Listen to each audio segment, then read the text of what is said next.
Good morning. This is shop talk a little later, but it's we're out actually at the job site. I'm gonna show you. This is the job site. This is where we're working at today. This slab in this building, to where we've graded it. We put up the flooring boards. We've dug the footers yesterday with the excavator and by hand, and today we got to put steel in and stuff. But the reason I showed you all this and I'm doing it is there's times when I'm digging and we're going and it's hard work. We all know it is if you've ever dug anything, especially when it gets hot and it's heat. But you set a race before you and you run with endurance. You don't overdo it at first and you don't underdo it. You just set a pace and you go. In Hebrews 12:1, the last part of the verse, it says to run with endurance a race that God set before you.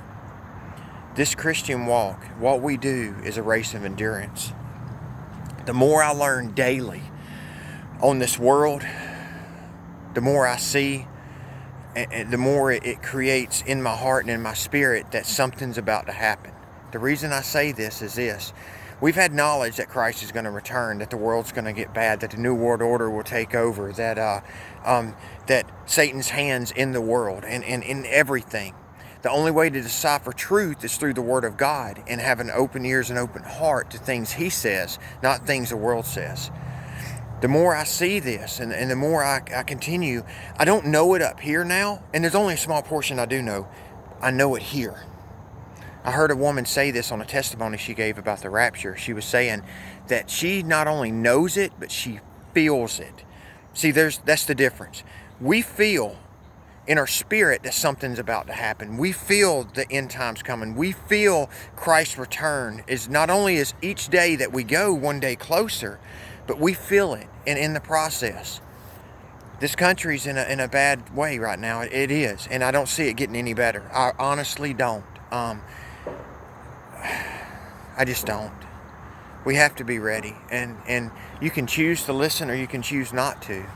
But as for me, in my house, whoever's involved, we will serve the Lord. It means I have to be ready, no matter what the consequence, what's at stake, or what happens in the future. Whether I'm in Africa or whether I'm here, I have to be ready to suffer for Christ's name's sake because He suffered. And you will too if you choose to serve Him.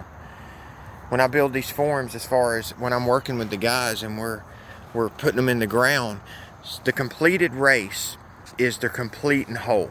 They're all together and they're ready for the firm foundation of Christ.